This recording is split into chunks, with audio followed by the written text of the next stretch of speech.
Une synergie active pour dire non aux violences et au non-respect de la dignité des veuves.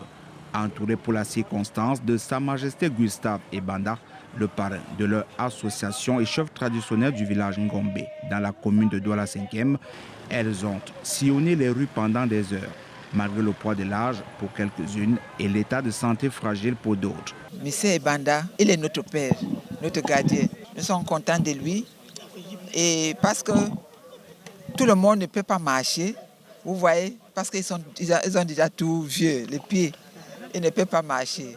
Donc le peu qui peuvent venir marcher, on les dit merci. Pour toute personne et surtout pour les vieux, nous avons toujours des défis devant nous que nous devons affronter. Mais avec notre encadreur, il nous a appris comment affronter les défis. Si bien qu'aujourd'hui, ce défi-là, nous arrivons à les combattre. Nous sommes debout, nous marchons ensemble. Nous nous aimons, nous produisons. Nous ne sommes pas là en train de nous inquiéter parce que nous allons manger quoi.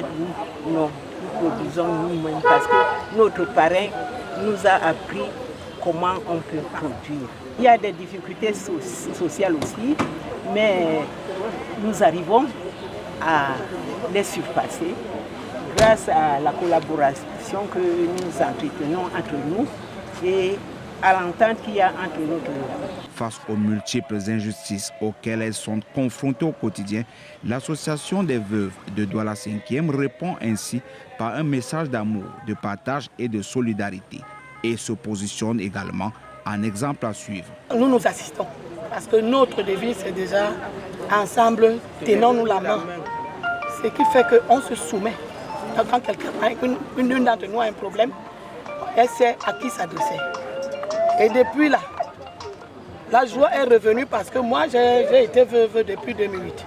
Mais depuis le mouvement que Sa Majesté a apporté, je ne savais jamais que la veuve peut se faire entendre. Je n'avais jamais su que la veuve peut même rire, danser même.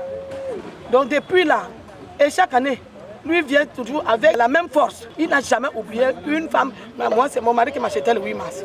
Mais depuis que je connais le maire Ebanda, chaque année, c'est le 8 mars et je célèbre. Ça m'ajoute la joie. Ça m'ajoute la joie. Parce que acheter ce 8 mars qui coûte aujourd'hui 10 000, à plus de 200% de personnes, ce n'est pas donné. Je ne me soucie plus quand le 8 mars arrive. La fête de la veuve, j'entends la givre. Je sais que n'importe comment, j'ai mon cas de poulet. Je sais que n'importe comment, tout ce qu'il faut. Et cet épanouissement que vous venez de voir maintenant. Les Mbombo ont donc tenu à braver la fatigue et les secousses émotionnelles, célébrant quelques jours avant, à leur manière, l'édition 2025 de la journée mondiale qui leur est dédiée. Je dis merci à toutes les Mbombo parce que les efforts qu'elles font au quotidien pour garder unie la grande famille que nous avons déjà formée est formidable. Et chaque fois que j'ai eu cette occasion, j'ai dit aller vers celles qui ne sont pas là aujourd'hui pour qu'elles rentrent dans l'association. Du carrefour Ndokoti au lieu-dit Ange Raphaël, en passant par la station BPCT, elles ont affiché leur engagement à se soutenir mutuellement contre les discriminations et les injustices sociales.